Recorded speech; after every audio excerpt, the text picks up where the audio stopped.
que é uma ferramenta muito importante para todos nós, mas que poucos de nós faz uso dessa ferramenta. Essa noite eu vou falar sobre o jejum e o efeito que acontece no mundo espiritual quando o Filho de Deus está jejuando. O que é que acontece? Qual é o efeito que acontece? E por que devemos jejuar? É tão importante. Se não fosse, Jesus não fazia jejum. Paulo, Esther, grandes heróis da Bíblia, todos que fizeram jejuns obtiveram vitória. Se não for por intermédio do jejum, não se resolve muitas coisas. Você pode estar orando, mas só oração não basta. Jesus deixou uma ferramenta importantíssima. Se você quer ter sucesso na sua vida espiritual, em todos os aspectos da vida, abra uma consagração com Deus. Sabe o que significa o jejum? Uma limpeza interna dentro de você, uma limpeza espiritual, para que aquele Todo-Poderoso possa habitar dentro de nós. Com impureza, com mancha, ele não habita. A Bíblia diz que nós somos um templo do Espírito Santo, mas muitas vezes queremos levar uma vida sem consagração. Você acredita que ele não habita em seres humanos assim? Deixa eu deixar bem claro. O importante, o motivo do jejum, o motivo principal do jejum, o motivo principal é você estar mais perto de Deus. Não é, as outras coisas que acontecem são secundárias. Eu vou jejuar para tal coisa, tudo é importante, irmão. Mas o principal motivo do jejum é a consagração, é estar bem com Deus e uns com os outros. Porque existe espírito de demônio, irmão, travando a nossa vida. E Jesus disse: certa casta de demônio só sai com jejum e oração. Abra a palavra do Senhor aí, no livro de Daniel, capítulo 9.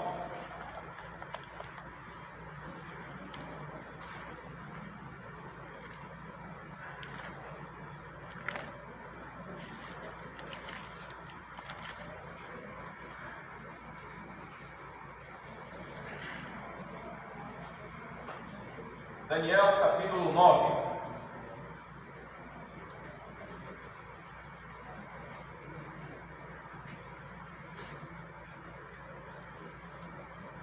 Pai eterno, santo e poderoso, exaltado e glorificado seja o teu nome.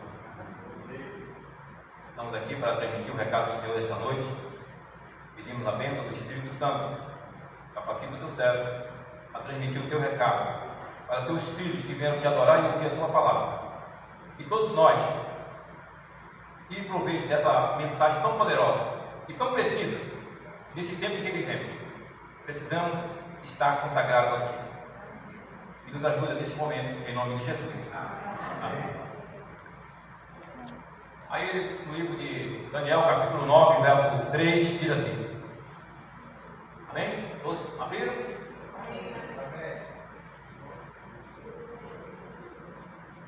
Em sinal de tristeza, eu vesti uma roupa feita de pano grosseiro.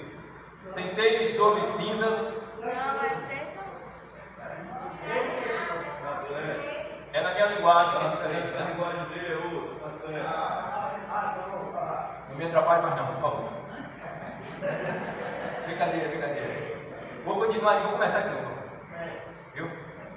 Em sinal de tristeza, eu vesti uma roupa feita de pano grosseiro. Sentei-me sobre cinzas. Deixei de comer e orei com fervor ao Senhor Deus, fazendo-lhe pedidos e súplicas. Geralmente, irmão, quando abrimos uma consagração, muitas vezes é por dois motivos. Quando você está encrencado, enfrentando situações difíceis, eu te digo, mas eu confio no meu Pai, no meu Mestre. Ele não falha, ele tem o tempo dele. E eu amo Deus. Se eu não amasse Deus, eu já tinha saltado fora dessa igreja. Ele me conhece também, conhece cada um de nós. Então, geralmente, quando nós vamos fazer um jejum, irmão, o motivo, você está passando por uma situação difícil e quer sair daquela situação encrencada. Ou então você almeja algo precioso para a sua vida e você resolve consagrar a sua vida. Vale? É isso mesmo. Isso é importante. Daniel está orando. Olha a causa que ele está orando, uma causa nobre, coisa de Deus. Aqui nesse momento que ele estava abrindo o jejum, o povo de Deus estava cativo em Babilônia. E Daniel era um homem que entendia de profecia. E já havia feito a transição de Babilônia para o Império Medo-Persa, quando Ciro derrotou os babilônios. Mas o povo de Deus continuava cativo em Babilônia. Daniel disse que tinha alguma coisa errada. Já é tempo desse povo ser libertado. Ainda está preso? Ele começou agora a consagrar sua vida e buscar a direção de Deus. Ele sabia que tinha alguma coisa errada ali. Então é dessa maneira, irmão, que Daniel começou a consagrar sua vida e obteve vitória. E nesse período aqui, na época dos apóstolos, dos judeus, essas pessoas se vestiam de pano de saco e cinza. Era um sinal de reverência, de respeito, que eles estavam se preparando para abrir uma consagração com Deus e precisa de um preparo. Não é assim de qualquer jeito. Precisa de um preparo. Então ele estava ali consagrando a sua vida a Deus. Quando Jonas levou a mensagem para o rei de Nínive, ele disse que se eles não se arrependessem, iam ser todo mundo destruídos. Ao rei de Nínive abriu uma consagração com toda a população e se vestiu com pano de saco e cinza, que era o costume da época, uma demonstração de humilhação. Ele estava agora abrindo o coração para Deus e obtiveram vitória. Não foram destruídos porque se consagraram a Deus, obedeceram a palavra de Deus. Olha só o que está dizendo aqui: ao jejuarmos e orarmos, nos tornamos sensíveis às coisas do alto, isto é, nos aproximamos do Senhor e fortalecemos o nosso espírito, além de recebermos mais entendimento espiritual e mais poder sobre o inimigo. O jejum cria uma atmosfera chamada de presença de Deus e sua autoridade, e com isso, consequentemente, os demônios reconhecem e perdem o domínio. Ele conhece quando você está consagrando a sua vida a Deus. Os demônios observam isso. Por que perde o domínio? Perde o domínio porque você está mais perto de Deus. E quando você está mais perto de Deus, poder sobrenatural é derramado na vida daquele que está se consagrando a Deus. Ele é forçado a sair do seu caminho, da sua vida, pelo poder de Deus, porque você está se consagrando. E ao chegar mais perto de Deus, você recebe poder. Olha que coisa importante. Para chegar na presença dele, não é de qualquer jeito. Ele é todo poderoso. E você tem que limpar o seu ser. Jejum, humilhar algo, significa que você está buscando o poder de Deus. Quer Deus, quer se consagrar, não quer viver a sua vida pecaminosa, seus defeitos de caráter. Você vai reconhecer que você não consegue vencer. Você precisa de ajuda. Você precisa se consagrar. E quem vai te dar a vitória, quem vai te transformar é Jesus. Pelo poder e pela misericórdia dele. Sem mencionar que o jejum aumenta o poder da oração e apressa as respostas. Olha para isso. O jejum força, apressa a sua resposta pela misericórdia do Senhor. Nós somos espírito, alma e corpo, e quando jejuamos, passamos a vigiar mais de perto os nossos pensamentos, sentimentos, palavras, atitudes e ações. Ou seja, vigiamos 100% no momento que você está em consagração. Nosso espírito, ao fazermos isto, estamos a fortalecê-lo. E quando o nosso espírito está forte, passamos a tomar posse de autoridade autoridade no mundo espiritual. A Bíblia diz no livro de Tiago 4,16 que a oração do justo contém poder. Está falando a oração do justo. É aquele que se consagra a Deus. O justo para Deus é aquele que busca a presença de Deus, que humilha a sua alma, que despreza as afrontas, mas procura agradar a Deus. E Deus vai dar bênção na vida daqueles que se consagra a Ele. Ele vai resolver todos os problemas embaraçosos da nossa vida. Ele vai resolver no momento certo. Continuamos a consagrar nossa vida ao Senhor. Agora preste atenção nisso. O que significa, o que representa o nosso espírito mais forte? Colossenses 1,27, a Bíblia diz assim: Cristo em vós, a esperança da glória. Para Ele habitar em nós, você tem que estar limpo. Se tiver com mancha, isso é seríssimo, irmão. Isso é seríssimo. Se humilhe diante de Deus, abra o coração. Nós apresentamos muitas fraquezas, mas é assim, ó. Esse Deus é tão maravilhoso. Ele sabe tudo sobre nós, todos os nossos defeitos, todos os nossos pecados.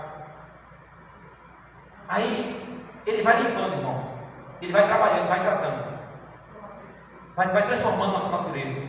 Aí você mesmo vai tomando nojo de você mesmo, das coisas que nós fazemos. Você vai tomando nojo. Quando você começa a tomar nojo de você mesmo, é que seu espírito está na direção que Deus quer. As coisas erradas que nós fazemos, nós ficamos com nojo. Significa que o Espírito Santo está habitando forte em você. Continue, irmão, fazendo a consagração, que é isso que Deus quer falar para nós. Aqui no livro de Daniel 10, verso 3, diz o seguinte: 10, verso 3: Durante aquele tempo não comi nenhuma comida gostosa, nem carne, não bebi vinho e nem penteei o cabelo. Aqui Daniel estava abrindo uma outra consagração. Ele teve umas visões, e essas visões eram muito conflitantes, e ele não estava entendendo. Olha ele buscando agora consagração. O problema é que o templo, o muro, a cidade de Jerusalém estava todo desmantelado, e precisava estar em forma, arrumadinho, para receber o Messias. E ele agora começou a consagrar a sua vida. Agora preste atenção aqui o que ele fez. Levou 3 semanas consagrando a sua vida. 21 dias. Durante esse dia ele não comeu comida gostosa, está dizendo aqui, comida cotidiana. Mas ele deve ter pegado o quê? Uma fruta, se alimentado de frutas, né? Quando nós formos abrir um jejum, preste atenção nisso. Você tem que fazer um contrato com Deus naquele momento. E cumpra o que você está falando com Deus. Quantas horas você vai jejuar? Quantos dias? É com água, líquido ou sem alimento? E aí, como é que você vai fazer? Fale antes com Deus. De acordo com o nosso físico, a sua natureza física. Se não estiver bem, faça um jejum de acordo com a sua natureza física. Mas não devemos deixar de fazer jejum.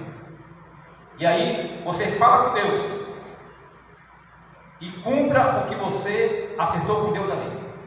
Porque o jejuar é assim: vou jejuar aqui, e vou sair, vou resolver um negócio ali. Quebra a concentração. Vai aparecer coisa que não vai dar certo. Um dia eu estava jejuando por 3 dias. Mas 3 dias alternados, não era seguido não. Meu acerto com Deus foi esse. Um dia sim, um dia não. Um dia sim, um dia não. 3 dias. Chegou um momento que me deu uma fome tão grande. Fome e sede. Muita fome e muita sede. Quase estava me sentindo mal. E digo: meu Deus, eu quero continuar. Não queria quebrar. O Senhor é a minha bebida, o Senhor é a minha comida. Me segura. Vou continuar. Me ajuda. Acredite que a fome e a sede passou, irmão? A Bíblia diz que Ele pode todas as coisas. Não me posso da palavra de Deus. Ali não foi nada menos do que uma tentação, irmão. Mas uma fome muito estranha, muito forte, e uma sede terrível. Eu digo: eu vou continuar. Tu é minha bebida, tu é minha comida. E deu tudo certo. Porque vai aparecer momentos, irmão, para tirar a sua concentração, para você desistir, quebrar aquele contrato que você fez com Deus. Isso é muito sério. Não deixe quebrar. Veja o que está escrito aí no livro de Marcos, capítulo 1.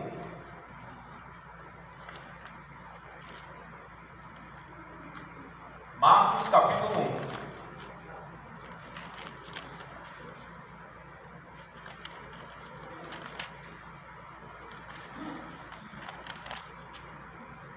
Amém? Verso 12.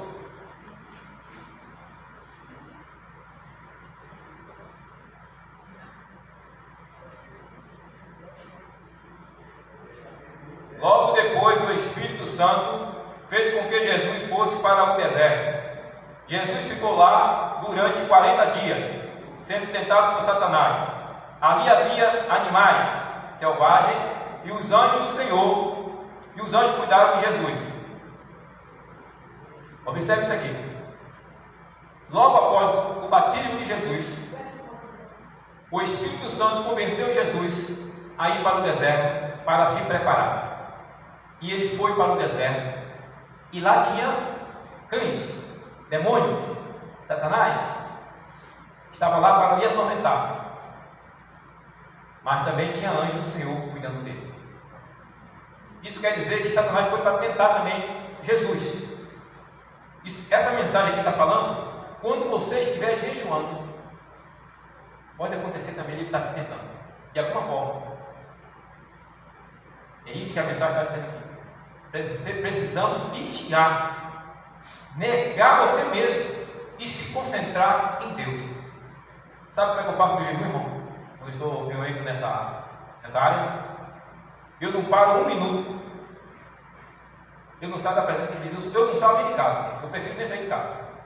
Começo louvando, estudo a Bíblia, para, oração, continua agora de profecia, para, vou meditar na Bíblia, para, oração, começo a cantar louvores, para, oração, cada item que eu vou entrando, oração, oração. Eu não paro, o tempo todo, eu não saio daquela, eu esqueço tudo, fico só ali no quarto falando com Deus, meditando, e seja feita a vontade do Senhor. Estou sempre lá. Quando eu entro nessa área, eu não quero nem conversa, eu quero só com Deus. Minha conversa é só com Deus, com a palavra, com o Espírito de profecia, cantando louvor. Eu não paro um minuto, eu estou lá direto. Só termino quando terminou o prazo. O prazo foi tal, faço minha consagração ali e agradeço a Deus. Estou falando do meu jeito, como eu faço, meu Deus. Por isso, irmão, ao praticar e estabelecer um jejum, mantenha a vigilância. Às vezes o inimigo usa até a televisão, a internet, para lhe fazer você pecar, tirar a sua concentração. Outra situação comum de acontecer é que quando você está jejuando, as pessoas começam a lhe oferecer o quê? Grandes banquetes, alimentos, chamam para lazer e etc. Somente a oração e o jejum não pode expulsar aquela espécie, né, de demônio que Jesus falou em Mateus 17, 21. Ele diz que certas castas só saem com jejum e oração. Sabe o que é casta, né, irmão? Demônio travando sua vida, embaçando sua vida, irmão. Se você vai ficar só orando assim, não vai resolver não. É com jejum e oração. Nós temos que prestar atenção nos métodos de Jesus que Ele testou e que Ele está nos ensinando, que é para o nosso bem. Eu não quero fazer jejum, eu não gosto. Dificilmente, irmão, você vai ver uma pessoa que não orgulhosa assim, que não gosta de jejum. Dificilmente você vai ver uma pessoa orgulhosa de jejum. Dificilmente. Olha que é preciso e é necessário. Não é só porque eu quero aquela bênção, não. Só porque eu quero aquilo, não. Não é por esse motivo que temos que jejuar. Temos que jejuar para estar bem com Deus sempre. Se você não abrir consagração, vai ter muitas falhas e não vai vencer os seus pecados, irmão. Não consegue vencer, irmão. Olha o que diz a palavra de Deus no livro de Esdras 8, 23. Por isso jejuamos e suplicamos essa bênção ao nosso Deus, e Ele nos atendeu. Aqui Esdras estava falando quando ele estava voltando para Jerusalém, e existiam muitas ameaças no caminho, muitos malfeitores, eram muitas ameaças, muito perigoso. Então ele pediu a Deus proteção, e Deus abençoou. Deus abençoou. e ele chegou lá em paz. Mas quero lhe dizer que a prática do jejum bíblico não é pautada em trazer apenas bênçãos espirituais, mas também física, como por exemplo, proteção e livramento. Por que jejuar? Devemos jejuar para estarmos cada vez mais próximos de Deus. E esta é e sempre será a principal razão. Olha só, no livro de Atos 19:15, certos irmãos foram expulsar um demônio. E ele disse: eu conheço Jesus Cristo e sei quem é Paulo. E você, quem é? Vocês quem são? Sabe o que significa isso, irmão? Pessoas que estão dentro da igreja, mas que não estão levando a sério a vida espiritual, as coisas com Deus, não está se consagrando. Chega a certos momentos, irmão, que você vai pensar que Deus está com você, e você vai expulsar alguma coisa e não tem sucesso, porque a sua vida não está no altar, infelizmente. Está registrado aqui, Atos 19:15. Certo grupo de irmãos passaram vergonha. Ele disse: eu conheço Jesus Cristo e sei quem é Paulo. E vocês quem são? Por isso que temos que consagrar nossa vida. Por trás dos pecados que nos dominam, dos fracassos pessoais, dos muitos males que afetam a igreja e obstruem os canais da bênção de Deus, por trás de tudo isso se encontra o orgulho no coração do homem. Sabe o que significa orgulho, irmão? Certo tipo de idolatria. Nós amamos mais as coisas dessa terra do que a Deus mesmo. Infelizmente, a natureza humana é essa. Muitos amam mais a natureza, as coisas dessa terra, do que a vida com Deus. Infelizmente é isso. Infelizmente. Mas olha que misericórdia, olha a misericórdia de Deus. Deus abre os nossos olhos através das aflições. Mesmo Ele sabendo que você está assim, embaçado com o problema, não busca Ele, não consegue a sua vida, olha o que Ele faz. Abre aí no livro de Jó 36. Abre aí no livro de Jó 36. Olha o que Ele faz para despertar aqueles que, mesmo sem querer buscar, mesmo sem querer consagrar a vida, olha como Ele faz para te atrair. Isso é Deus, irmão. Jó capítulo 36.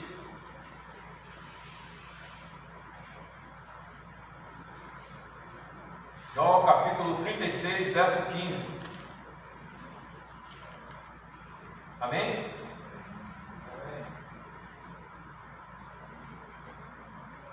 Mas Deus nos ensina por meio do sofrimento e usa a aflição para abrir os nossos olhos. Ele nos ensina por meio do sofrimento e usa a aflição como uma ferramenta para despertar em nós o desejo de buscar a Deus para resolver tal situação humilhante na nossa vida. Isso é misericórdia. Olha o verso 8 que está dizendo aí. Mas se alguns são presos com correntes ou são amarrados com as cordas dos sofrimentos, então Deus lhe mostra que isso é por causa do que fizeram, que é o castigo pelos seus pecados e pelo seu orgulho. Deus faz com que escutem os seus avisos e mandam que abandonem o pecado. Se obedecem a Deus e o adoram, então tem paz e prosperidade até o fim da vida. Mas se não se importam com Deus, então morrem na ignorância, atravessam o rio e entram no mundo dos mortos. Irmão, Deus faz de tudo para nos salvar e nos abençoar. A nossa natureza tão mal, pecaminosa, rejeitamos Deus. Mas Deus vem em busca de nós e usa a aflição para abrir o cadeado, para despertar em nós o desejo de buscar a presença de Deus, para consagrar a vida a Deus. O jejum é um corretivo. O jejum é um corretivo que prepara a terra, que quebra o orgulho, disciplina o corpo e humilha a alma. Qual é o seu desejo? Qual é o seu desejo?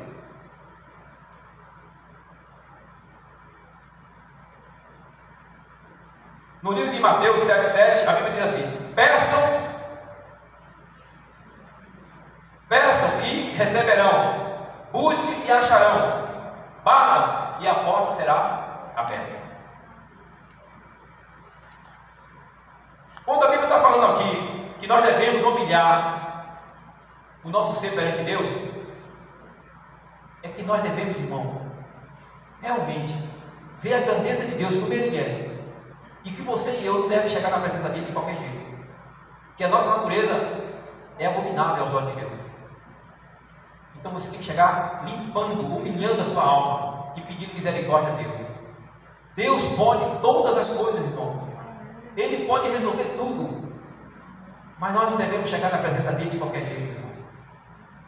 A Bíblia diz em Tiago 4,10: humilhai-vos debaixo da potente mão de Deus, e no tempo oportuno Ele vos exaltará. Quando nós vamos ter audiência com o juiz, alguma coisa aí na terra, nós botamos uma roupa direitinho, íamos lá, se arrumamos, e na presença daquele que é luz todo-poderoso. Espiritualmente também você tem que se preparar, irmão. É isso que a Bíblia está dizendo para nós.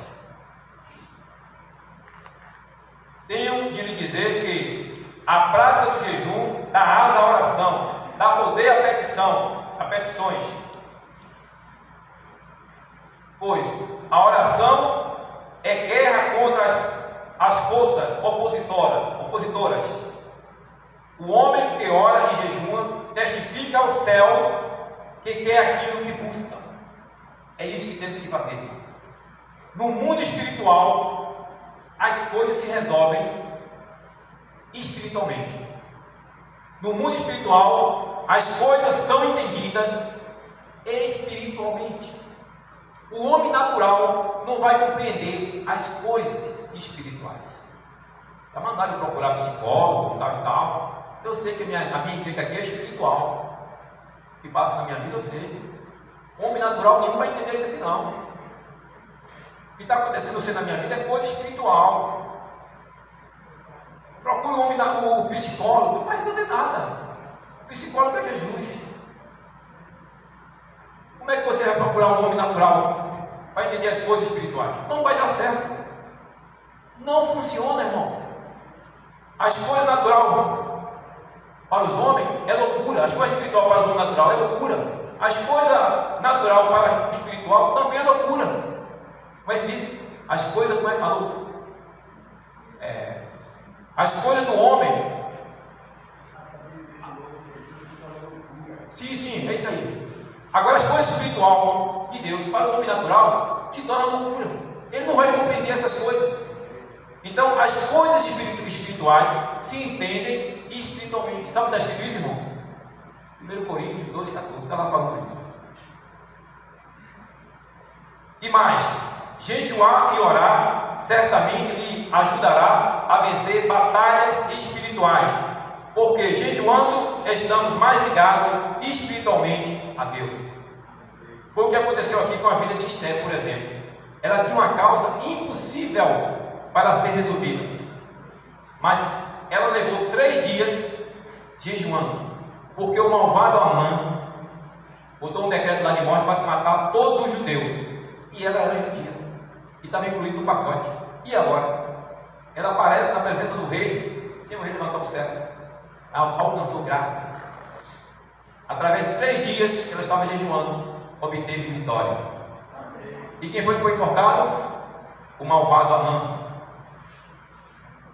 Eu finalizo aqui, irmão, sabe, com uma história muito interessante, que está aqui no livro de 2 Crônica, capítulo 20. A Bíblia está falando ali que veio 3 exércitos para guerrear contra Josafá. Os amonitas, os amorreus, os amonitas, os moabitas e os edomitas. E quando Josafá recebeu a notícia, ele ficou com medo. Ele teve medo. Ter medo não é pecado, faz parte da nossa natureza. Mas ele não confiou nem nele e nem no seu exército. Ele confiou em Deus. E ele fez um jejum, ele e toda a sua equipe. E começou a jejuar. Quando chega no versículo 15 a 17, ali está se falando que todas as nossas lutas, todas as nossas pelejas, todas as variadas tempestades que vêm para nos atormentar, se nós prestarmos bem atenção no que Deus está nos ensinando, nós vamos ver que essas batalhas não são nossas, mas são de Deus. Então Josafá mandou preparar umas vestes especiais para os levitas e colocou na frente do exército. Quando chega no versículo 20, capítulo 20, verso 20, Deus diz: crede em Deus e crede nos profetas. E o encontro era para estar chegado na cidade de Tecoa, um lugar lá chamado Tecoa. Então, no momento que eles começaram a louvar a Deus, Deus criou uma confusão entre os exércitos, os amonitas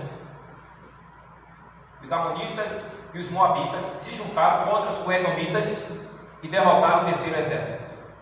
Depois, os dois exércitos se brigaram entre si e foram todos destruídos.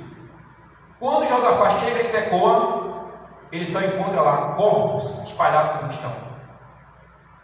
Ele não precisou lutar. No momento que ele começou a louvar a Deus, Deus entrou em ação. Às vezes o problema, irmão, está nos sufocando e queremos se afastar da presença de Deus, ficamos meio mole, não quero ir à igreja, não quero isso, não quero aquilo, tudo errado. Aí é que é hora de você estar bem. Essa luta está acontecendo na minha vida assim, olha, peraí, e que lado eu estou? Vou me consagrar. Olha Deus abrindo nossos olhos através das aflições. No momento que você começa a se consagrar, opa, eu sei, agora que eu quero trabalhar na tua vida. Está me buscando? Está se preparando? Tem bênção para você. Então é assim que Deus fez com Josafá. E esse recado aqui, irmão, Deus deixou registrado para mim e para você, para todos nós. Na verdade, essas lutas não são nossas, irmão. São todas de Deus. O que nós precisamos fazer, irmão, é se consagrar, colocar a vida no altar, como Josafá fez com a sua equipe. Está passando por luta, está com dificuldade, continue louvando a Deus, continue consagrando a sua vida, e Deus vai estar trabalhando sempre por nós. Viu, irmão? No livro de Isaías, capítulo 12, verso 26, 12, Deus está dizendo que todas as nossas obras é Deus que realiza por nós. Está bem claro no livro de Isaías 26, verso 12. Não pense que é eu e que é você que consegue a vitória, não, irmão. Tudo que Deus pede para mim e para você, consagre sua vida. Entrega a tua vida nas mãos do Senhor. Confia nele. E o mais ele faz o quê? Que Deus abençoe a cada um de nós. Deus